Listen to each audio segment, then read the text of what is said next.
16. Ahora mismo veo 16. ¿Tenemos gente conectada? ¿Cuántos? 16.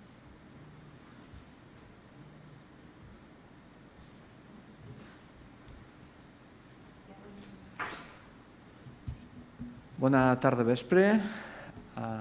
Em dic Robert Castelló, soc professor del Departament de Ciències Experimentals i de la Salut de la Universitat Pompeu Fabra. Estem en una altra sessió del cicle No esperis a l'altra pandèmia per saber l'últim en la recerca en biomedicina.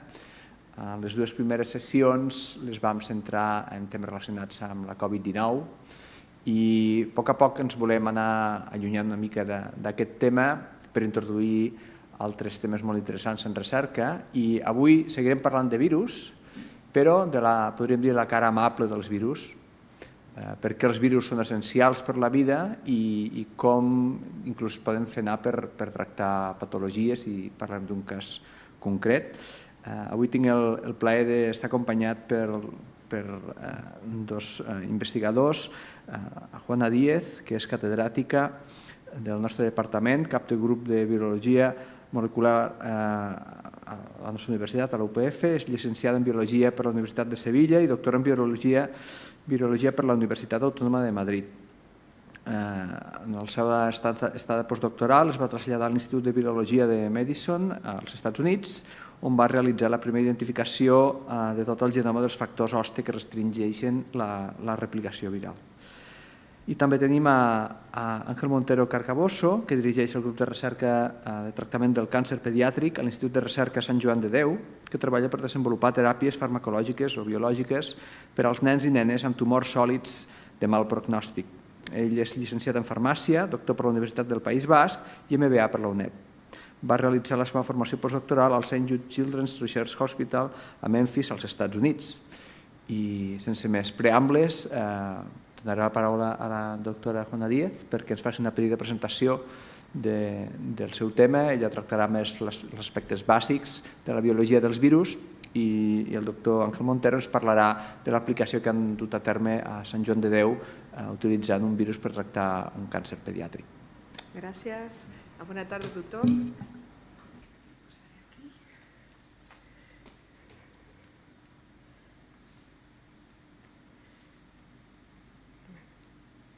No sé si se funciona. Vale. Buenas tardes a todos. Mi especialidad o mi objeto de todos mis estudios ha sido siempre los virus, que me fascinan.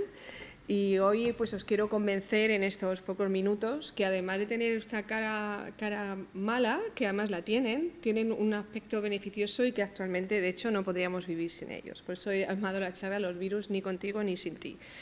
Cuando oímos virus, la palabra virus, nos viene a la mente siempre infecciones y tenemos razón, porque en el último siglo han producido cientos de millones de muertes, más que todas las guerras juntas. Tenemos virus que han estado con nosotros como la polio, la viruela, la gripe, que ha estado desde hace mucho tiempo, muchos de ellos ya controlados por vacunas, y virus nuevos como el HIV, ahora ya no es nuevo, pero en realidad salió o el número de casos empezaron a aumentar en los años 80, o ahora con el COVID, ¿no? O todos los virus emergentes que son transmitidos por mosquitos, y sabéis que muchos de ellos son transmitidos por los mosquitos tigres, que ahora están colonizando áreas nuevas, incluido la nuestra, ¿no? Y que transmiten virus como el dengue o el Zika.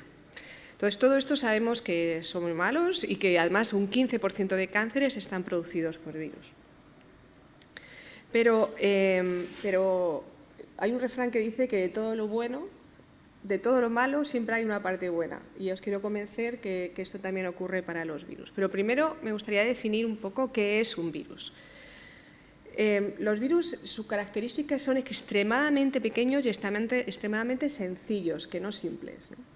En nuestro cuerpo está formado por diferentes tipos de tejidos y cada tejido está formado por células, ¿no? Que en esta parte de aquí pues tenéis una estructura celular. Si comparamos el tamaño de un virus con el tamaño de una célula, imaginaros lo pequeño que es. Entonces, debido a este tamaño tan pequeño, no tiene toda la información para poder reproducirse a sí mismo y por eso utiliza las células para poder multiplicarse. O sea, nos utiliza a nosotros como una maquinaria celular para producir más. De hecho, si nosotros nos comparáramos, ¿no?, toda la información genética que tienen nuestras células, pues a lo mejor sería, no sé, 100 veces la enciclopedia británica. Pues pensar que un virus sería una frase de una página. Por tanto, utiliza toda esta información para producir más virus. Y su característica es que infecta además todas las formas de vida, no un virus todas las formas, sino que hay virus que infectan a humanos, otros que infectan a plantas, otros incluso que infectan a bacterias. Entonces, tenemos la idea que cuando, no sé, esta forma de expresión, ¿no?, decimos, uy, he cogido la gripe o he cogido el COVID. Entonces, parece que tú salgas de tu casa tan feliz y de repente viene un virus y te ataca, ¿no? Pero esto no es así. La realidad es que estamos absolutamente rodeados por una nube de virus y que respiramos y comemos billones de virus al día. Y esto es porque todos los ambientes en los que vivimos están totalmente copados por virus. Entonces, si eso es así, ¿cómo es posible que no nos hagan daño? Pues no nos hacen daño porque la gran mayoría de ellos no infectan nuestras células, sino que a lo mejor infectan bacterias o plantas, y la gran mayoría, por tanto, no nos hacen nada o incluso son beneficiosos. Para haceros un ejemplo, ¿no?, del número que estamos hablando, en los ecosistemas terrestres, por ejemplo, en 1 mililitro de agua del mar hay 250 millones de virus. Estos son virus que infectan bacterias. Y estos virus son esenciales para mantener todo el ecosistema marino. Y lo mismo pasa con los ecosistemas terrestres. Coges un gramo de tierra, etc.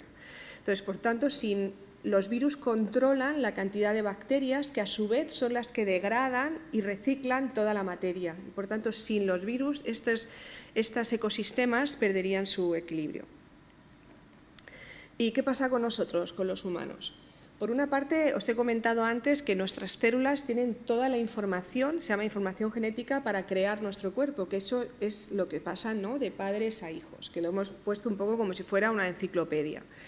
Pues resulta que hace unos años se vio que el 8% de la información de esa enciclopedia son información que es para producir proteínas virales. O sea, parece ser que en la evolución se nos han integrado en nuestro genoma secuencias de los virus. Entonces, muchas de ellas no sabemos qué hacen, pero sí que sabemos que algunas no son beneficiosas. Y una muy curiosa es la formación de la placenta. La formación de la placenta, esencial, por tanto, para nuestro nacimiento, para su formación es importantísimo la expresión de unas proteínas virales que son las que hacen que se forme todo este saco, ¿no?, que nos va a proteger de enfermedades cuando estamos dentro de nuestra madre. Y esto no solamente se da en humanos, lógicamente, sino que se ha expandido en toda la evolución de mamíferos. Por tanto, pues ahí tampoco podríamos vivir sin estos virus. Pero aparte de nuestro genoma, ¿qué pasa en nuestro cuerpo? Ahora, ¿no?, si nosotros nos miráramos, tenemos virus si estamos sanos.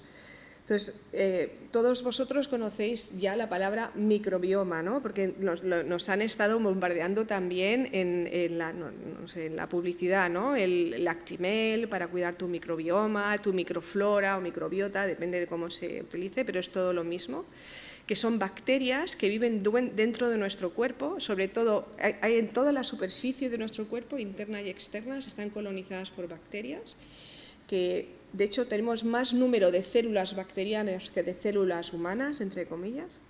O sea, somos un simbionte. Y estas bacterias son esenciales para nuestra vida. O sea, nos controlan pues no solamente la digestión, o nos protegen de otras infecciones por bacterias patógenas, incluso nuestro comportamiento. Se ha visto que las bacterias sanas, digamos, de nuestro microbioma producen moléculas que van a todo nuestro cuerpo y pueden afectar a la salud de nuestro corazón, incluso nuestro estado de ánimo, ¿no? Se han visto que tratamientos con este tipo de bacterias pueden incluso aliviar la depresión. Pues bien, dicho que eso está súper establecido, la importancia, sí que es más nuevo saber que, claro, hay bacterias. Lo bueno del microbioma, para tener un microbioma sano, es que tienes que tener un equilibrio entre diferentes tipos de bacterias. Esto ya se sabe. Por ejemplo, una persona que coma mucho carne sobrecrece un tipo de bacteria que produce sustancias inflamatorias que pueden llegar lugar a cáncer. Pero esa misma bacteria, en una proporción adecuada, pues es sana. Pues los que controlan qué número de bacterias tenemos, no solamente es el alimento que ingerimos, sino lo que se llama el viroma. Además de las bacterias, tenemos miles de millones de virus que infectan bacterias y son también los que controlan qué proporción de bacterias hay en nuestro cuerpo.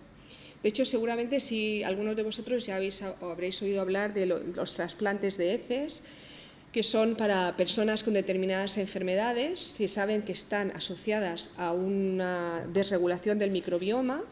Estas personas se tratan con antibióticos para quitar estas bacterias y se les introduce a través de una sonda nasogástrica nuevas bacterias para que colonicen de una forma más sana. Pues se ha visto que ese efecto bueno puede ser o con las bacterias en sí o con un filtrado que solo tenga los virus que infectan bacterias, porque en sí mismos van a controlar esta proporción. Por tanto, solo quería indicar aquí que normalmente en virología se ha estudiado pues, esta pequeña parte del iceberg, ¿no? que produce enfermedad, pero existe toda esta otra parte que es un mundo todavía por explorar y que será muy importante para la salud tanto del planeta como la salud humana. Y por último, terminar con dos aplicaciones también de los virus para enfermedades muy serias humanas. Una es, tenemos un problema muy serio que ha salido en todos los periódicos muchas veces, que es de resistencias a antibióticos. Las infecciones que nos causan las bacterias hasta ahora las tenemos controladas porque hay antibióticos que van contra estas bacterias. Pero como esos antibióticos se han usado demasiado y muchas veces se han usado mal, pues se han generado bacterias resistentes a estos antibióticos. Entonces, enfermedades que antes tenían cura, ahora te pueden matar si el antibiótico no funciona. Pues bien, ahora hay una línea de investigación y de aplicación ya para muchos casos que se llama fagoterapia y la idea es, vale, pues si tengo una bacteria patógena que afecta, por ejemplo, a mis pulmones o al intestino, pues lo que voy a tomar es un virus específico que mate esa bacteria patógena. Esta fagoterapia ya se utilizaba, sobre todo en Rusia, antes de que se empezaran a utilizar los antibióticos. Lo que pasa es que luego los antibióticos tuvieron tanto éxito que se dejó de utilizar y ahora se ha vuelto otra vez a esta idea. Y la otra también muy interesante, que será la razón, ¿no?, de la segunda intervención por mi colega, es su aplicación en cáncer. Se ha visto que hay virus que tienen una preferencia por infectar células cancerosas frente a células normales. Entonces, se ha hecho investigaciones en este aspecto que se llaman virus oncolíticos, o sea, virus que matan células cancerosas, o también a veces se llama viroterapia, que se han ido modificando para que cada vez sean más específicos contra el cáncer y no tengan tantos efectos secundarios como una quimioterapia que no solamente afecta a las células cancerígenas, sino a las demás. Y en este caso, en el Hospital Sant Joan de Déu, han desarrollado una terapia para el retinoblastoma, que nos contarán ahora y que es súper interesante. Por tanto, espero haberos convencido con esta breve destellos, ¿no?, que los virus no solamente tienen esta cara amarga, sino una cara también buena en nuestra salud y también su utilización para nuestras enfermedades. Vale, muchas gracias. Gracias, Juana. Ahora pasaremos a escuchar al doctor Ángel Montero. Antes de escucharlo, quería mencionar a la audiencia que tenemos por YouTube que si desean formular preguntas para que se las traslademos, tienen que entrar con su cuenta de Google, por ejemplo, en su Gmail, para poder acceder a ese chat que hay en YouTube y formular las preguntas. Ángel, cuando quieras. Gracias, Robert. Gracias por invitarme a dar esta charla hoy. Me hace mucha ilusión estar aquí, en un centro tan prestigioso de investigación y para un público tan experto. ¿Es posible tratar el cáncer pediátrico con virus oncolíticos? Que ya Juana ha adelantado ese nombre. Pues la respuesta es sí. Aquí os presento a Ray. Ray es un niño, aquí era un bebé. Ray tenía retinoblastoma bilateral, tenía tumores en sus dos ojos. El retinoblastoma es una enfermedad rara que afecta a unos 8.000 niños en el mundo cada año. Y estos niños pequeños, si les tratamos con ciertos tratamientos, La mayoría se van a curar. Si no los tratamos, la mayoría se van a morir, porque es una enfermedad que si sale del ojo y hace metástasis es verdaderamente difícil de tratar. Lo que hacemos en el Sant Joan de Déu son unos tratamientos muy eficaces que consisten en quimioterapia aplicada por ciertas vías de administración muy selectivas para depositar esos fármacos dentro del ojo, y Ray, con ese tipo de terapias, Ray está sano y conserva sus 2 ojos. Si alguno de los ojos no hubiera respondido bien a la quimioterapia, lo habríamos extirpado y Ray se habría curado igualmente a costa de haber perdido uno de los ojos. Ray conserva los 2 ojos, pero por un ojo no ve. ¿Por qué? Porque estas terapias tienen cierta toxicidad, ¿vale? De hecho, ¿por qué fallan los tratamientos del retinoblastoma? Pues la primera causa, que no le sucedió a Ray, es que los tumores se pueden hacer resistentes a esa quimioterapia que les aplicamos. Si les damos tantas dosis y el tumor tiene ciertas características, ya van a dejar de responder, se van a hacer quimioresistentes. En ese caso, como veis aquí, que os lo marco con el dedo, con el ratón, pues hay unos tumores que ya dejan de responder a la quimio y en ese caso tenemos que enuclear, que es extirpar el ojo. ¿Por qué segundo motivo falla este tratamiento? Porque algunos pacientes desarrollan atrofia de la retina por esos tratamientos de quimioterapia. Entonces, son tratamientos que se vuelven tóxicos. Seguramente esto es lo que le pasó a Ray y por eso no ve de uno de sus 2 ojos, aunque conserva los 2 ojos, ¿vale? Pues para este tipo de atrofia de la retina necesitamos tratamientos que no nos den esa toxicidad, porque esto causa pérdida de visión. Y en el caso del retinoblastoma bilateral, esto es todavía más importante, porque si un paciente, imaginaos, llega con un ojo muy lleno de tumor y hay que extirparlo, solo le queda el otro ojo que también tiene tumor y tiene que conservarlo toda la vida para poder ver. Entonces tenemos que hacer que el tratamiento que le damos a ese paciente, que ya ha perdido un ojo, no le deje sin visión en el segundo ojo. Pues para eso, ¿qué necesitamos? Ya lo he introducido, pero os lo refuerzo aquí. Necesitamos tratamientos que sean selectivos por el tumor, tratamientos que no sean tóxicos para la retina sana y que, como ya hemos agotado todo el poder de la quimioterapia, porque más es imposible darles por esas vías tan selectivas que os he mencionado, que se llama quimioterapia intraarterial, por si lo queréis mirar, pues necesitamos otro tratamiento que se base en otro sistema que no sea fármacos, small molecules, digamos, ¿vale? Pues, ¿qué estrategia miramos en Sant Joan de Déu? Decidimos buscar qué diferencias, y que todo el mundo lo sabe, por cierto, hay entre un tumor y entre este tumor, el retinoblastoma, y la retina sana. Todo el mundo lo sabe porque los expertos en retinoblastoma saben que las 2 copias del gen RB1, que se llama retinoblastoma, son anormales en las células de este tumor, ¿vale? ¿Y qué pasa con la retina? Pues la retina tiene al menos una copia sana del gen RB1. Por tanto, ahí hay una diferencia bien clara. En un lado tenemos el tumor con las 2 copias anuladas y la retina, si es paciente con enfermedad bilateral, normalmente tiene una copia sana todavía, ¿vale? Esto, en esta figura que conseguimos poner una enfermedad tan rara en la portada de la revista Science Translational Medicine, y aquí se ve muy bien esta diferencia. Aquí, con el ratón, os estoy marcando las capas de la retina, que son estas de aquí, que marcan perfectamente la tinción de la proteína de retinoblastoma, en marrón. Sin embargo, el tumor, que está depositado aquí arriba, ese, si lo veis, no está marrón, está azul. ¿Por qué? Porque no tiene ni una sola copia de la proteína del retinoblastoma.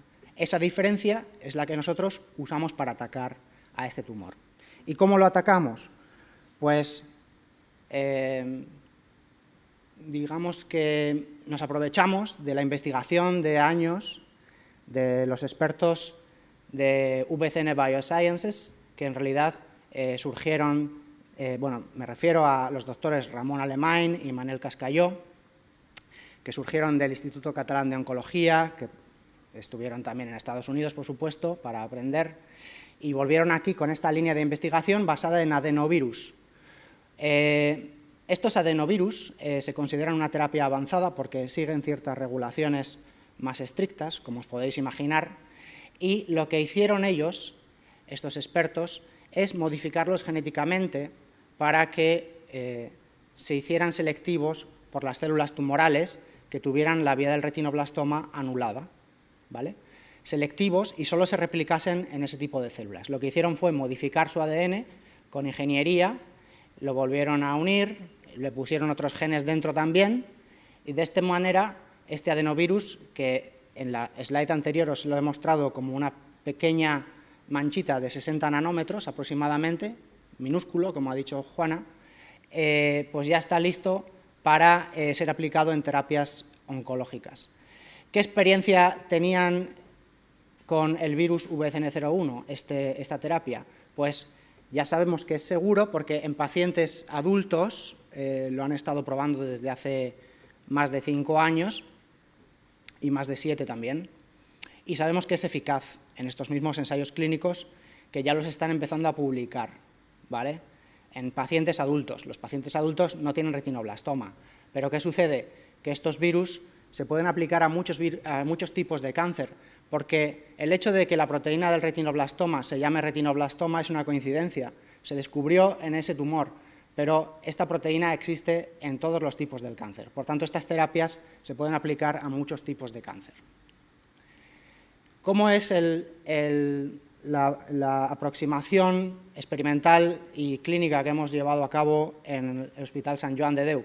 Pues nuestros pacientes con retinoblastoma, aquellos que no pudimos curar, los usamos, sus muestras, por supuesto, sus muestras biológicas de su ojo enucleado, para hacer modelos de laboratorio, que aquí estas bolitas son tumoresferas de aproximadamente 50-100 micras, son grupos de células de tumor que las podemos utilizar, inmortalizar y utilizar para hacer diversos tipos de experimentos, in vitro e in vivo, y para evaluar la eficacia, por supuesto, qué dosis necesitamos, qué concentración de virus y cómo se distribuye el tratamiento, sea el virus o sea lo que sea. El tratamiento que queremos experimentar, siempre necesitamos un buen modelo de enfermedad. Y esos mejores modelos de enfermedad siempre provienen de nuestros propios pacientes que nosotros hemos tratado y de los que tenemos una muestra súper importante, clínicamente relevante, para poder tener un abanico de modelos de enfermedad sobre el que aplicar nuestra terapia. Y con este abanico de modelos conseguimos proponer, y con los resultados experimentales que obtuvimos en ellos, un ensayo clínico fase 1 en el Hospital Sant Joan de Déu para aplicar el virus VCN01 en pacientes con retinoblastoma resistente a quimioterapia. ¿Vale? Vamos a seguir a la siguiente. ¿En qué consiste este ensayo clínico? Lo que hacemos es una inyección intravítrea dentro del humor vítreo del ojo. Aquí está representado un tumor activo. Cuando inyectamos el virus, lo que obtenemos es una replicación selectiva dentro del tumor debido a esa especificidad del virus por replicarse en las células tumorales y no en la retina sana. En la retina sana, cero replicación. En el tumor sí que hay replicación. Y al final tenemos una acción terapéutica oncolítica, en este caso. ¿Vale? Esto lo podéis consultar en la publicación. ¿Y qué resultado tenemos? Lo he simplificado al máximo. Pues aquí tenéis una imagen histológica de un tumor viable, un tumor vivo, y después de aplicar el tratamiento, el tumor queda necrótico, queda muerto, como podéis ver aquí. Estos son resultados en modelos de laboratorio, en modelos animales. ¿Qué pacientes? Ahora simplifico muchísimo más, porque ya hemos pasado del laboratorio a los pacientes, pero como os podéis imaginar, hay una serie de controles no interminables, pero muy estrictos, para llegar a hacer un ensayo clínico fase 1. Y yo diría que el Sant Joan de Déu es uno de los pocos centros en nuestro país y en Europa y en el mundo que puede llegar a hacer un fase 1 a partir de un experimento que hicimos nosotros en el primer ratón en el mismo centro de investigación. Somos uno de los pocos que podemos llegar a eso. Pues estamos tratando niños en los que han fallado los tratamientos y niños cuya recomendación terapéutica es la enucleación. ¿En qué consiste el tratamiento? Pues son 2 inyecciones de virus en el ojo separadas por 2 semanas, ¿vale? ¿Y qué objetivos tenemos en este ensayo clínico? Primero, ver cómo podemos aumentar a tope la eficacia de este tratamiento, maximizar la eficacia, encontrar la dosis eficaz, identificar y minimizar los efectos adversos y ver si eso también tiene que ver con la dosis, en ese caso la reducimos, y estudiar cómo se biodistribuye ese virus, porque si a nosotros nos inyectan un virus en el ojo, pues será para que se quede en el ojo, no queremos que se vaya a la sangre o a otros órganos del cuerpo, aunque ya sabemos por esos ensayos clínicos en pacientes adultos que es un tratamiento seguro, pero bueno, esto es un tratamiento local y así lo demostramos a nivel preclínico, es un tratamiento local que no se va afuera, pero ahora hay que demostrarlo a nivel clínico. ¿Cómo hicimos este proyecto? Siempre me gusta dar estos datos. Pues 4 años de estudios de laboratorio y de preparación de la documentación para hacer el ensayo clínico y de la aprobación del ensayo clínico. 2017, primer paciente, y ahora en 2021 tenemos 4 pacientes tratados. Aquí está la evolución del proyecto y las personas clave. Hasta el año 2013 estábamos probando otro tipo de terapias, pues con quimioterapia intraarterial, todo lo que os he mencionado antes, que son muy eficaces, pero que a veces tienen sus límites. Llegamos a un límite que ya no la podemos seguir usando. Pues incorporando al experto en retinoblastoma, Guillermo Chantada, que es un oncólogo, y a mi estudiante predoctoral, Guillem Pascual, conseguimos llevar adelante este proyecto. Hicimos acuerdos de colaboración entre el Hospital Sant Joan de Déu y la compañía VCN Bioscience, que están aquí representados. Hicimos la patente de aplicación de este tratamiento en este tumor y publicamos diversos artículos científicos a lo largo de estos años. En el año 2017, como os he dicho, empezamos la fase clínica con la ayuda del doctor Jaume Català, que es oftalmólogo y que es el líder del ensayo clínico, y empezamos a aplicar el virus en pacientes con retinoblastoma quimiorrefractario, es decir, que no responden a la quimioterapia. Después, aquí está avioncito, es que Guillermo Pascual se fue a Filadelfia y ahora está allí de postdoctoral en el Children's Hospital de Filadelfia y espero que vuelva en 3 o 4 años para aplicar todo lo que él está haciendo en su training postdoctoral. Y aquí tenemos el primer caso de éxito claro de este tratamiento. Félix es el tercer paciente incluido en el ensayo clínico. Félix, antes os he explicado que si tienes una enfermedad bilateral y ya has perdido un ojo, el segundo lo quieres cuidar al máximo para que puedas ver. Pues el segundo ojo de Félix ya era quimioresistente también. Entonces ya era candidato al ensayo clínico. Pues Félix recibió en este ojo, que como veis aquí el fondo de ojo tiene un tumor en la retina y el resto, que son como nubes, son fragmentos tumorales que se llaman siembras, que están flotando en el humor vítreo del ojo. Cuando le aplicamos el tratamiento, este tumor empezó a responder muy bien y le pudimos aplicar al cabo del tiempo más tratamiento fuera de ensayo clínico, dándole más dosis de virus, y le volvimos a dar después quimioterapia y al final lo hemos conseguido llevar a una remisión completa que permanece durante más de 2 años. Es decir, Félix ahora puede ver, puede jugar y puede hacer vida normal. También podría jugar si se hubiera quedado ciego, pero en este caso conserva su visión gracias a un tratamiento experimental. Nada más, solo mencionaros que este proyecto, como os podéis imaginar, lleva un montón de colaboradores clave. Creo que a los más importantes ya los he mencionado en el camino de esta charla, a los emprendedores de VCN Biosciences, a mis colegas del Hospital Sant Joan de Déu. ¿Y cuál es nuestra misión en el Hospital Sant Joan de Déu? Pues para pacientes con retinoblastoma, ¿cómo los queremos? Primero, los queremos vivos. Ni un riesgo de que haya una enfermedad metastásica, porque esa sí que es difícil de tratar, ¿vale? Los queremos con buena visión, es decir, desarrollemos tratamientos menos tóxicos. Y los queremos con salud. No queremos que al cabo de los años desarrollen enfermedades debido a los tratamientos que les dimos. Que podría suceder, por ejemplo, con la radioterapia que se aplicaba antiguamente en niños tan pequeños, luego tiene un efecto demostrable, nocivo, a lo largo del tiempo. Y para niños con cáncer, ¿qué queremos? Porque nosotros en Sant Joan de Déu tenemos multitud de proyectos en diferentes tumores. Pues queremos desarrollar nuevos tratamientos, sea lo que sea un virus, sea un fármaco nuevo, un nuevo sistema de liberación, todo lo que nos pueda ayudar a abordar estas enfermedades tan difíciles de tratar. Y aquí lo dejo. Muchas gracias por vuestra atención y espero que sigamos aprendiendo con esta serie de conferencias que son cada mes. Cada mes. Gracias. Muchas gracias, Ángel.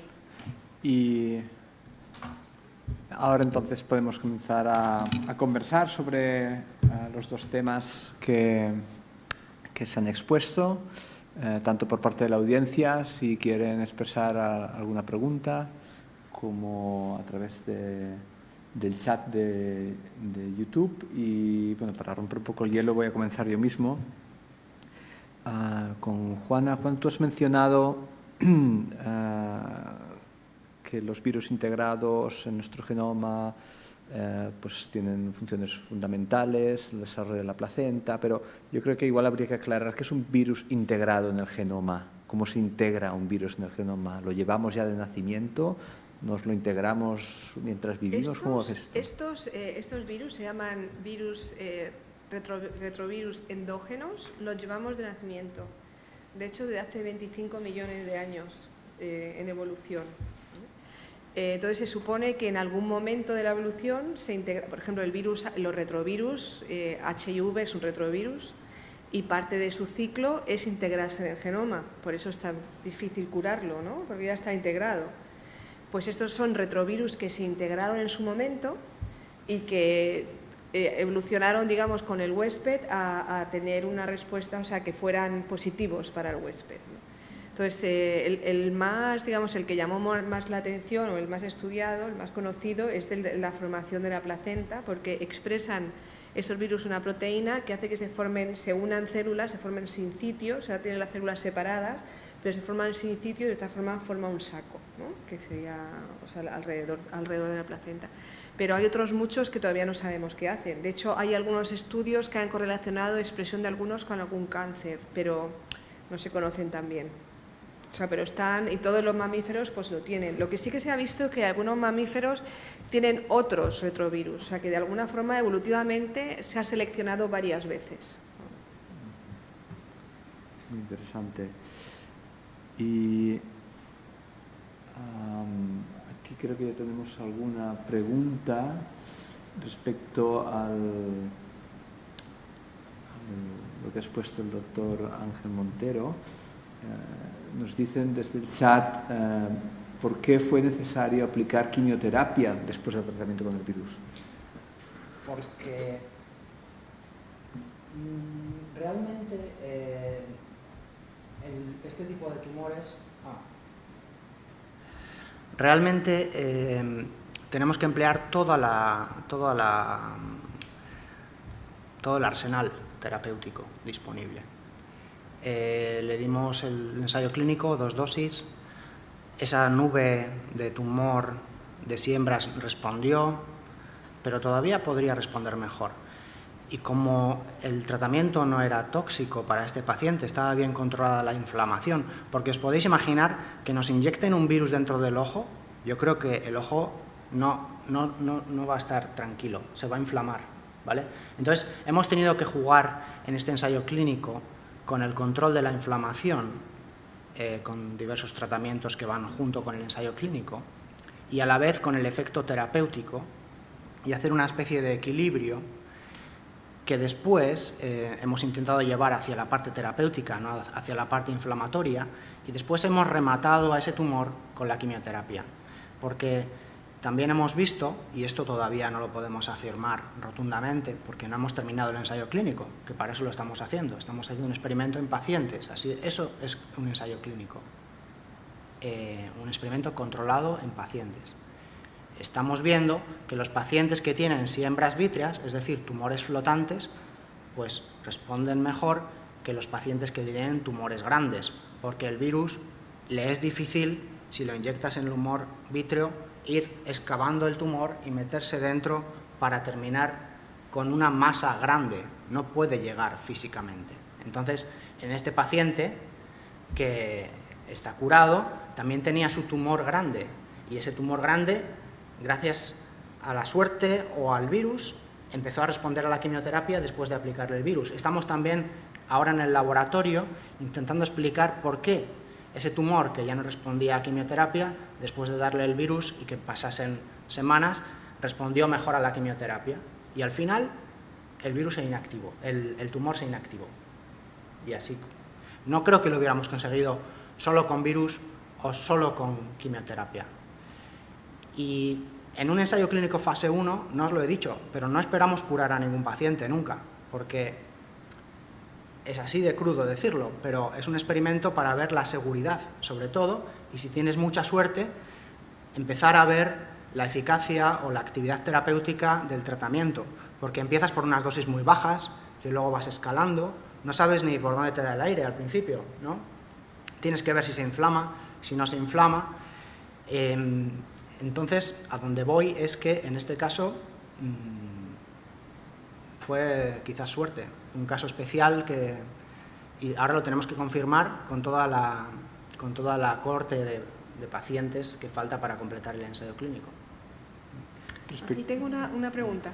La viroterapia o virus oncolíticos también se utilizan en niños, ¿no? Pero para melanomas. Hay casos de éxito también en melanoma bastante espectaculares. ¿En qué otros ámbitos, en qué otros tipos de cáncer se está ya aplicando los virus oncolíticos a la viroterapia?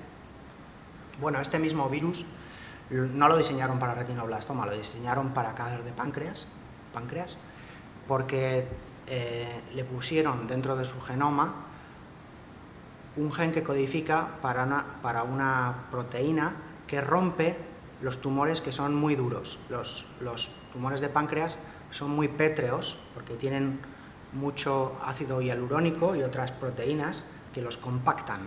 Entonces, cuando estas células se infectan por este virus, el virus les inserta un gen de hialuronidasa que rompe esa proteína y los hace más laxos. Y eso, en combinación con la quimioterapia, están viendo que tiene un efecto beneficioso, porque los tumores, al hacerse más laxos, esto hace que la quimioterapia penetre mejor. Esto lo acaban de publicar hace poco.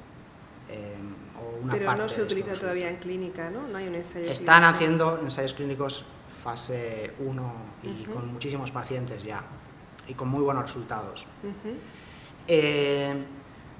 Otro motivo por el que, y que no lo he dicho, por el que un virus puede funcionar como tratamiento del cáncer, es que el virus, al producir una inflamación en el tumor, llame a las células de nuestro sistema inmunitario que, si no hubiera inflamación, no son capaces de ver el tumor.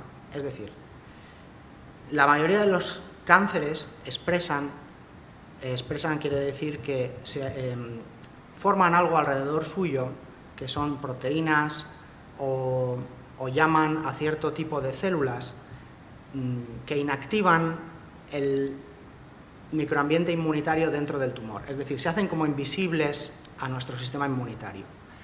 Se cree que los virus oncolíticos funcionan quizás porque son oncolíticos, pero quizás más porque son inmunoestimuladores. Es decir, una vez que el tumor está infectado, algo sucede ahí que ese escudo que invisibilizaba a ese tumor deja de producirse y entonces los linfocitos ya son capaces de reconocerlo y actuar contra el tumor. En ese sentido sería como una inmunoterapia, ¿se podría llamar así? Sí, está Pero sería doble, ¿no? Es doble la actividad. Es una clara inmunoterapia, los virus oncolíticos, y hace 5 años quizá no estaba tan claro, pero cada vez está más claro qué es lo que sucede, que por supuesto que van a matar al tumor, parte de esas células del tumor las van a eliminar, pero también quizás lo más importante es que lo descubren al tumor frente al sistema inmunitario sano. El sistema inmunitario de repente es capaz de ver algo que no veía, debido a que el virus lo está dejando visible. Muy bien. más cuestiones que nos vienen del chat. Bueno, primero hay unas palabras de agradecimiento a la investigación que ha explicado desde la Fundación La Nineta dels Ulls y desde la Asociación Española de Niños y Niñas Afectados por Retinoblastoma. Gracias. Les transmito los agradecimientos. Y otra pregunta sería, de aquí a unos años, ¿se podrá hacer en pacientes antes de recurrir a la quimioterapia, puesto que tiene menos efectos secundarios? Nuestro verdadero objetivo es poder combinarlo con la quimioterapia desde el principio. Antes de la quimioterapia, pero días antes, no lo separaríamos mucho, eso es lo que queremos hacer. Y claro, para llegar a poder hacerlo, tenemos que hacer más ensayos clínicos y vamos a tardar un tiempo, pero estamos muy enfocados en hacer este ensayo clínico, sobre todo la compañía desarrolladora quiere hacerlo, quieren ser pioneros en el campo de la viroterapia en cáncer pediátrico. De hecho, en cáncer pediátrico se puede contar con los dedos de dos manos cuántos tratamientos hay aprobados en cáncer pediátrico a nivel de agencias reguladoras, porque a pesar de que usamos un gran arsenal de fármacos, ninguno está realmente aprobado, indicado para los cánceres, sino que son todos experimentales, se combinan, es decir, hay muy pocos tratamientos que tengan la indicación de un cáncer pediátrico. Nosotros queremos que el retinoblastoma sea un tratamiento para el cual VCN01 o el virus que sea, como lo quieran llamar, sea un tratamiento aprobado regulatoriamente. Y creemos que la mejor manera de llegar ahí es hacer los experimentos desde el principio en combinación con quimioterapia. Y es lo que estamos ahora diseñando en la siguiente fase. Muy bien. En la aplicación de los virus a otros tipos de cáncer o aplicaciones terapéuticas, ¿hay alguna cuestión que has descrito que no se acaba de entender muy bien por qué la combinación con la quimioterapia funciona? ¿Tenéis alguna idea qué tipo de investigación básica en virología sería necesaria? ¿Qué tipo de cuestiones en virología están abiertas? Y no sé si quizá Juana también tiene alguna de esto, que si se resuelven podrían ayudar a esclarecer por qué funciona o no funciona. Esto seguro que Juana mejor que yo, porque yo soy usuario de virus. Ella es experta en virus. Supongo que el punto a resolver es que sea cada vez sea más y más específico.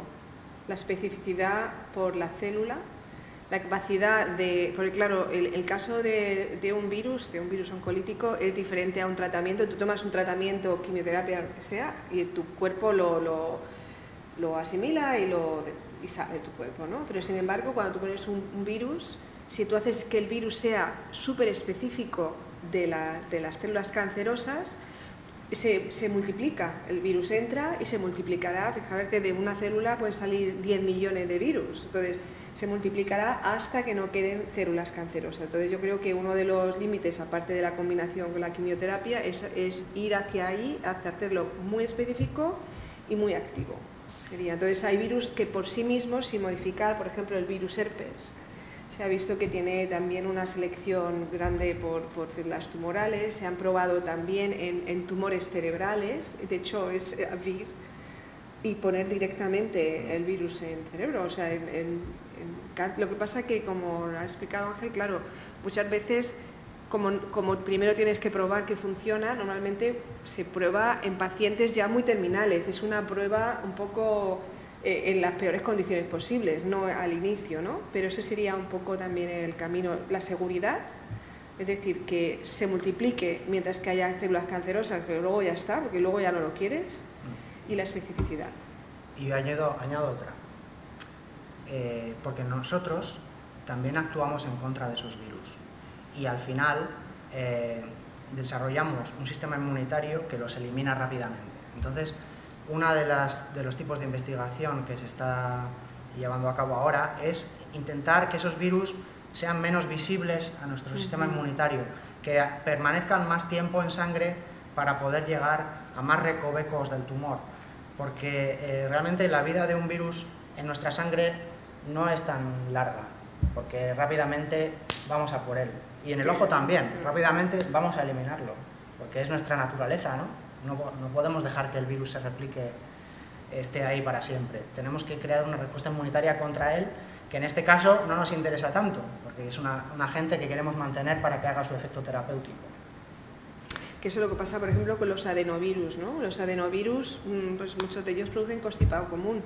Entonces tú tienes, si tú te van a poner un virus para viroterapia para el cual tú ya tienes anticuerpos, no te va a funcionar. Entonces, ¿qué es lo que pasó también con la vacuna del COVID?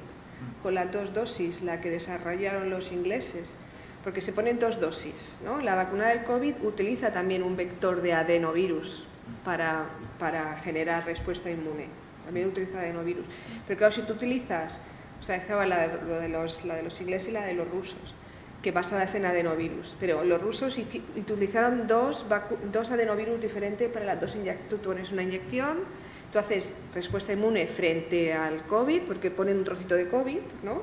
Pero también haces una reacción frente al adeno. Entonces, cuando tú te pones una segunda inyección, claro, ya tú tienes una reacción anticuerpo frente a ese adeno, no vas a dejar. Entonces, eso fue uno de los ejemplos, ¿no? Más o menos utilizados en vacuna. Los ingleses no, lo hicieron lo mismo. Entonces, claro, tenías que poner una dosis muchísimo mayor. O sea, la respuesta de nuestro cuerpo también hay que medirla. Y una cuestión técnica, la otra sesión que hablamos de COVID y de vacunas y un aspecto clave que comentaban era una dificultad técnica, cómo liberas tú esa vacuna en el cuerpo, ¿no? ¿Cómo se liberan los virus para hacer este tratamiento? Como una cosa, cuando ha dicho, son tremendamente pequeños, ¿no? ¿Cómo los pones dentro? ¿Hay que inyectarlos de una manera concreta? Y directamente. Viene un vial como si fuera un inyectable, se llena la aguja y ahí sabes que en esos microlitros que inyectas en el ojo, en este caso son 100 microlitros, sabemos que ahí van, yo qué sé, 100 millones de virus. Porque eso está medido ya del no tienen que ir en lípidos ni en cosas.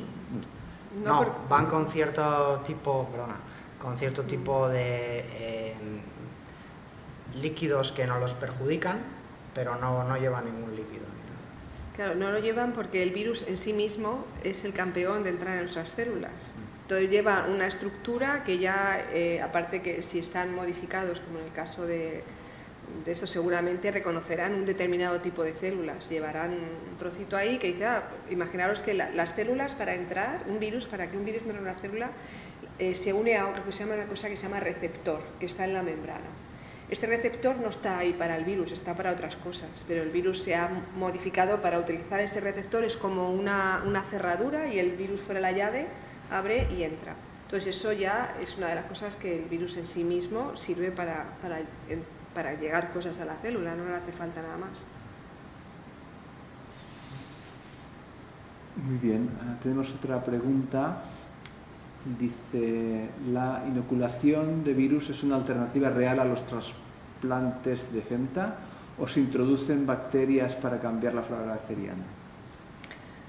A ver, hoy por hoy el único tratamiento que está aprobado, en España al menos, es el sobrecrecimiento de un tipo de bacterias que, o sea, a casi muchísima gente le habrá pasado, o sea, los antibióticos funcionan muy bien, ¿vale? Pero el antibiótico también es muy bestia, o sea, tú tienes una infección intestinal, tomas el antibiótico y ese antibiótico no está matando solamente la bacteria patógena, sino que te está matando todo tu microbiota. Y eso produce que algunos de los microorganismos de nuestra microbiota que está a muy bajo nivel sobrecrezca, y uno típico es uno que está ahí y que produce que es el enterotoxinas, que nos produce la diarrea.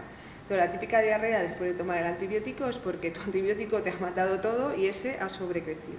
Para el tratamiento de esto hay personas, la gran mayoría de gente se recupera, pero sobre todo personas mayores a veces no se recuperan, entonces están con diarrea 20 veces al día, no se curan. Entonces, para esto hay el tratamiento de trasplante de heces que en el Hospital del Mar ya se hace, que normalmente son heces de una persona sana, suelen ser un familiar por cuestiones, porque dice no quiero de otra forma, pero lo que se hace son las heces de una persona sana, se ponen en un líquido, se llama base, y entonces se filtra, o sea, toda la parte orgánica se quita, se filtra, Y esto, que al final parece como un líquido claro, es el que a través de una sonda nasogástrica se pone en el intestino. Entonces, esto funciona fenomenal. De hecho, se empezó una prueba clínica, el antibiótico funcionaba muy mal, incluso a dosis altísima, empezó una prueba clínica antibiótico, solamente trasplante de heces o antibiótico trasplante de heces, la tuvieron que parar a medias por cuestiones éticas porque el trasplante de heces funcionaba fenomenal. Entonces, esto hoy por hoy se utiliza. Aquí solamente para eso, en otros países es mucho más flexible. Por ejemplo, no sé, en Estados Unidos hace unos años, hace 3 o 4 años, estuve haciendo una estancia en Stanford y allí los profesores de investigación, cada vez pues no sé, cuando se hacía una colonoscopia, ya se hacía un trasplante de heces, de gente joven. Y yo decía, pero, no, fenomenal, Juana, es que funciona estupendamente. Allí está todo mucho, aquí está bien, que aquí tengamos todo mucho más controlado, porque no, ¿sabes? Pero eso es un campo totalmente en expansión. Ahora bien, lo que sí que se ha visto en ese tipo de experimentos, y eso también se hizo en Estados Unidos, que el efecto, eso fue un paper en Nature, que el efecto de ese filtrado que te digo, si haces un filtrado para que vayan bacterias, entran bacterias y virus, las dos cosas, que el virus es mucho más pequeño. Entonces tú puedes hacer un filtrado para totalmente hacer trasplante de los virus que están en las heces. Y eso se ve que tenía efectos similares en ese ensayo. Pero esto es algo súper nuevo y yo supongo que tendrá un recorrido muy alto. Porque, bueno, se ve que, por ejemplo, está lo que se llaman psicobióticos, que se ha visto que una descompensación del microbioma está correlacionada también con depresión. Y poner, digamos, el microbioma en el sitio adecuado podría, entonces no solamente es alimentación, sino puede ser con bacterias y quizás con fagos, que son virus que infectan bacterias. Pero ahora mismo claro, es un nicho ecológico tan complejo, es como entrar en un bosque enorme o en el Amazonas y entonces sabemos algunos tipos de bacterias. Y dices, bueno, pues voy a poner esto, pues a lo mejor si pones esto, pues entonces se sobrecrece. Entonces, se está yendo con cuidado, pero es un área, para mí, desde mi punto de vista, una de las áreas más emergentes en biomedicina. El adenovirus que se ha utilizado para el tratamiento de este cáncer, ¿se supone que este mismo tipo de virus puede servir para otros tipos de cáncer o habría que encontrar otros tipos de virus adecuados para cada tipo de cáncer? ¿Cuál es la sensación? Este virus, ya he dicho antes un poquito por encima, que casi el 100% de los tipos de cáncer tienen alterada la vía del retinoblastoma y producen la diana. Las células tumorales producen una proteína que se llama E2F1, que es la consecuencia de tener alterada la vía del retinoblastoma. Quizás no tienen la mutación en RB1, que es lo que tiene el retinoblastoma, pero hay más cosas en la vía del retinoblastoma que por un lado o por otro están tocadas, en todos los tipos de cáncer, casi todos. Entonces, esa proteína E2F1 se eleva y eso es lo que utiliza el virus en su modificación genética artificial, que se lo han puesto así, de esa manera, para poder replicarse en esas células que tienen alto el nivel de esa proteína E2F1, que es un factor de transcripción. Entonces, al final, si tú miras todos los tipos de cánceres y les tiñes en los cortes histológicos, si E2F1 está alto, todos te van a dar que está alto. Por tanto, sí, la respuesta es sí. Este adenovirus podría aplicarse para la mayoría de los tipos de cáncer. Obviamente, para hacer un ensayo clínico fase 1, tienes que acotar y tienes que seleccionar algo, enfocarte en algo. Con esta modificación genética de la hialuronidasa, que expresan esa proteína, esa enzima, para horadar el microambiente tumoral, se enfocaron en los tumores sólidos duros, ¿no? Como el cáncer de páncreas. Pero seguro que esto se puede aplicar a más tipos de cáncer y habrá que ir uno por uno haciendo ensayos clínicos, experimentos, para ver dónde está el mejor nicho para esta aplicación. El hecho de que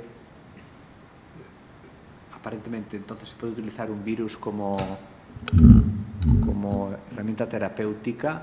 ¿Cabe la posibilidad de que esto a lo largo de la evolución ya haya existido? Es decir, que se desarrolle un tumor pero que el viroma se lo cargue, digamos. Sí. ¿Esto ha existido? ¿Se ha descrito? Sí. ¿O es una invención? Está descrito. De hecho, siempre cuentan algunos neurooncólogos, he escuchado yo estas charlas, cuentan que en algunas neurocirugías sucias, es decir, que cuando hicieron la neurocirugía para extirpar el tumor cerebral, el paciente se infectó de algo, pues serían bacterias, ¿no? Esos tumores, o ese paciente, al final, tuvo un mejor pronóstico, es decir, porque es lo de antes. Al tener una infección, el tumor se expone al sistema inmunitario y ahí estaría la clave para este tipo de tratamientos. Es una inmunoterapia, realmente. O sea, la respuesta inmune, exacto.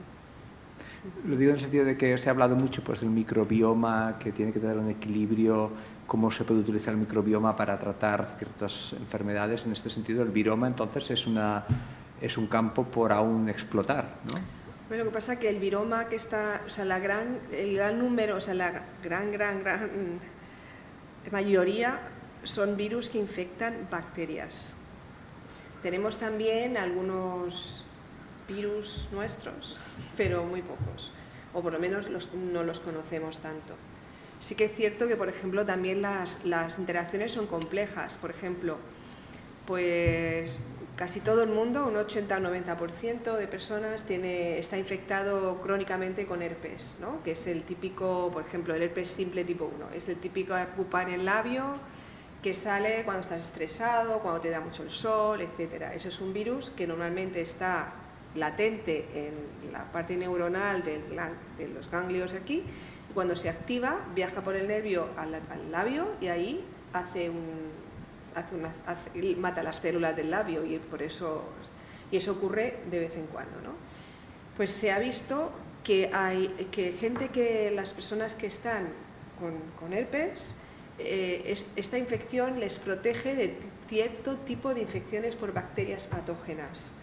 Es decir, que incluso virus que pensamos que nos hacen daño pueden hacer algún beneficio, ¿no? Pero realmente otros virus que afecten a humanos y que sean parte del viroma, realmente hoy por hoy tampoco sabemos mucho. Casi todos son virus que infectan bacterias. Excelente. Per aquí hi ha una pregunta. Abans has dit que esdevenia teixit necròtic, el tumor. Si això suposava algun problema. No te he entendido bien, disculpa. Que el tejido necrótico del tumor del retinoblastoma se volvía necrótico y si eso suponía algún problema. No, es lo que queremos, porque la necrosis del tumor, por el efecto oncolítico, las células cuando se mueren, al final se forma esa imagen rosada. Eso es exactamente lo que estamos buscando. Queremos que el tumor se quede necrótico, que se calcifique y que se muera para siempre. El tumor tiene que... El efecto que buscamos en este ensayo clínico es ese, la necrosis de los tumores. Y es lo que hemos observado en los estudios preclínicos. Es decir, los ratones que tenían tumores intraoculares derivados de nuestros pacientes, cuando les dimos el virus, si después cortabas ese ojo y veías qué le sucedía al tumor, el tumor estaba necrótico y ese ojo, ese ratón sobrevivía más tiempo y además tenía menos metástasis cerebrales, que eso no lo he dicho, pero es así, que los ratones no tratados. Es justo el efecto buscado, la necrosis tumoral. Gracias. Gracias.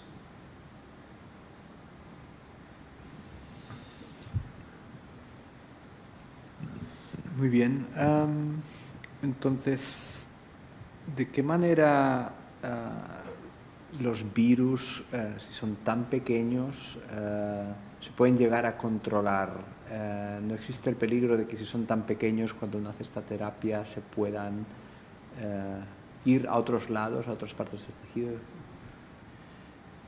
Sí, es muy buena pregunta y es una pregunta que hacen todas las agencias reguladoras, porque a nadie le gusta estar expuesto a un virus modificado genéticamente.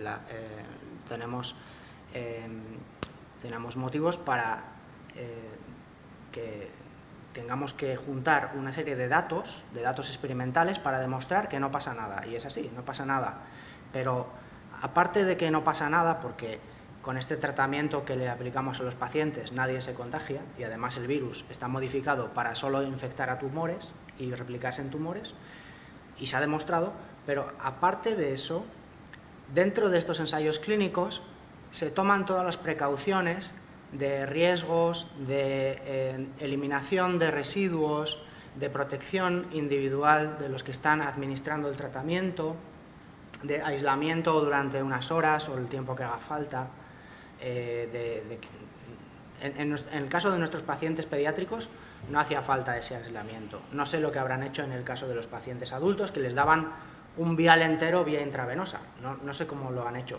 Pero la agencia reguladora no te va a permitir, y con criterio, que tú vayas con el virus por ahí lanzándolo al aire. Tienes que hacer todo con unas pautas de control muy estricto, que sea manejable, por supuesto, y que tenga un buen equilibrio con lo factible, que eso no te vaya a impedir hacer tu ensayo clínico, ¿vale? Pero que todo esté dentro de un control. Y realmente, que yo sepa, no ha habido ningún problema de ese tipo, de que alguien se haya tenido una diseminación a otras personas de un tratamiento oncológico. Esto estoy seguro de que no ha sucedido.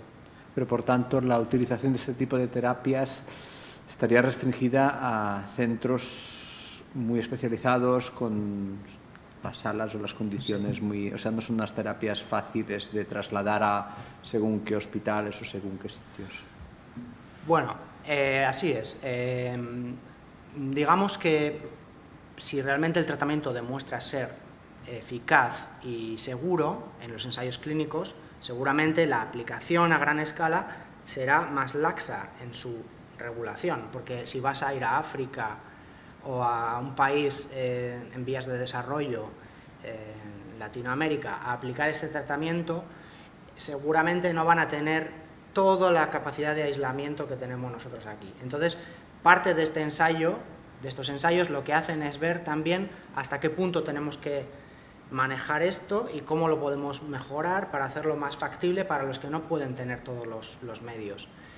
Es decir, imagínate que llegamos a la conclusión de que una dosis de 100 millones de virus es la dosis eficaz y segura para el retinoblastoma. Pues en vez de tener hechos viales de 1.000 millones de millones, que es lo que habrá ahora, pues se harán las fracciones adecuadas ya en sus jeringas, que solo tengan que quitarles el tapón y ya ponerle el tratamiento al paciente, y luego esa jeringa la tiran a un sitio y la queman o no sé cómo se hará, se destruye todo y ya no queda ningún rastro de nada fuera de donde tiene que estar. Pero ahora mismo estamos trabajando para llegar a esas condiciones, es decir, ¿cuál es la dosis que tenemos que aplicar? Pues mientras no sabemos ninguna dosis, hay un farmacéutico que está en una campana poniendo a cada paciente la dosis que le da. Después, si estos 3 pacientes el tratamiento es seguro, a los siguientes pacientes hay que darle más dosis y tienes que ir fraccionando.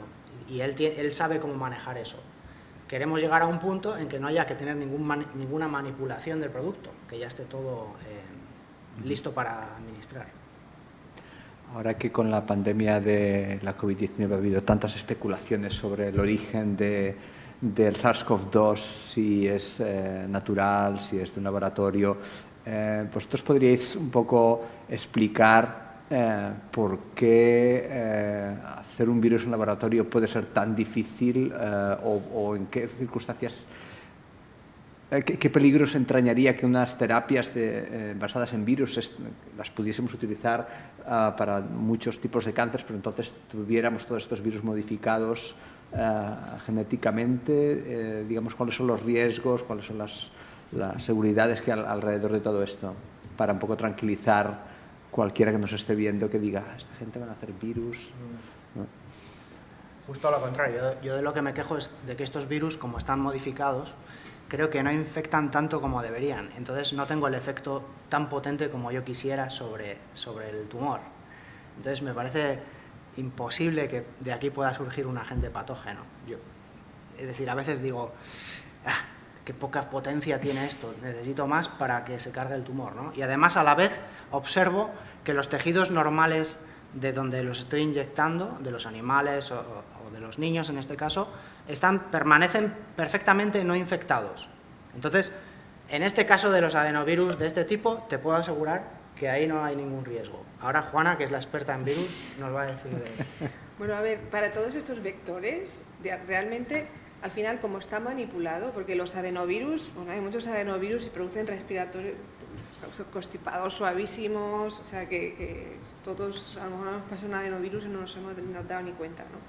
Pero para estos adenovirus modificados lo que hacen es precisamente que reconozcan a las células patógenas y por tanto esta llave que os he dicho antes, la cerradura y la llave, pues no tiene la llave para otras células, tiene la llave para las células cancerosas. Y si no hay células cancerosas, pues entonces porque se han acabado, pues el virus como o se reproduce o se termina, porque o sea, tenemos que pensar que, por ejemplo, un enfermo de HIV puede producir más de 1.000 millones de virus al día en su cuerpo, pero un 90% de estos cada 24 horas es limpiado, o sea, por todo el sistema inmune. Entonces, por ejemplo, en el caso de los adeno, pues si además tiene la cerradura solamente para virus de cáncer, en el momento de que ya no haya casi células cancerígenas, no habrá casi producción y como también hay limpieza continua por el sistema inmune, pues ya está, o sea, no tiene más. Entonces, en el caso de, por ejemplo, del COVID, de dónde viene el COVID, ¿no? Aquí que están todavía pendientes, ¿no? Las investigaciones, etcétera. Tengo que decir que no sabemos todavía lo suficiente para crear un virus, los científicos. O sea, hemos dicho que los virus son extremadamente sencillos, pero no son simples. Es como son tan pequeños, pero es como un algoritmo perfecto que entra en la célula y empieza, tú vas a hacer esto y ahora yo voy a terminar, ¿sabes? O sea, es como el algoritmo perfecto pequeño y eso nosotros no sabemos hacerlo todavía. Entonces, y de hecho en la secuencia del COVID no hay nada que determine que eso sea... Sí que se publicó un paper al principio y luego es lo que tú te quieras, o sea, no es ciencia, es creencia, digamos, ¿no? Que además luego lo retiraron porque era falso, ¿vale? No estaba bien. Lo que sí que pasa que es que hay, pues claro, tipos de coronavirus hay millones que a lo mejor ni conocemos, porque no solamente infecta a humanos, infectas a muchos tipos de animales, incluidos los murciélagos, que son los que más tienen un montón de tipos de virus. Entonces, en ese caso es importante la contención, por supuesto. Muy bien, creo que estamos llegando ya al final de la sesión. No sé si hay alguna otra pregunta por parte de la audiencia aquí presente. Y en el chat tampoco no veo ninguna otra pregunta. No sé si no tenemos nada por ninguna otra vía electrónica. No sé si os viene a la cabeza alguna idea o algún mensaje que quisierais transmitir para cerrar la sesión. Yo quiero comentar una cosa, por si alguien ve esta sesión grabada, que he comentado que para algunas de las vacunas se utilizan adenovirus, pero no piense que son virus activos, ¿vale? Porque en ese caso solo se ha utilizado la carcasa exterior, se ha utilizado como un vehículo para llevar cosas a las células, pero no tiene nada que ver con el virus, ¿vale? Pues no se multiplica, etcétera. Quiero dejarlo claro, que a ver si va a haber algún movimiento de estos antivacunas que va a coger esto con pinzas, ¿no? Claro. Vale, ahí está. Muy bien. Ángel, nada más para añadir, solo daros las gracias por la oportunidad de compartir aquí. Nada, a vosotros, a vosotros por venir a contarnos el mundo de los virus, la vida de los virus, por qué los necesitamos y por qué seguramente los vamos a necesitar más. Ojalá los podamos utilizar para tratar el cáncer infantil, que es realmente difícil. Y nada más, emplazar a l'audiencia, a tots els que ens han escoltat online, els que han vingut, a seguir-nos al nostre compte de Twitter, UPF Biomed, on allà us anunciaran quan tornem a fer una sessió d'aquest cicle de No esperis una altra pandèmia per saber que s'està investigant en biomedicina i que retomarem passades les festes. Així doncs, redonar les gràcies un altre cop als nostres ponents i ens veiem a la propera ocasió. Gràcies a tothom. Gracias por venir.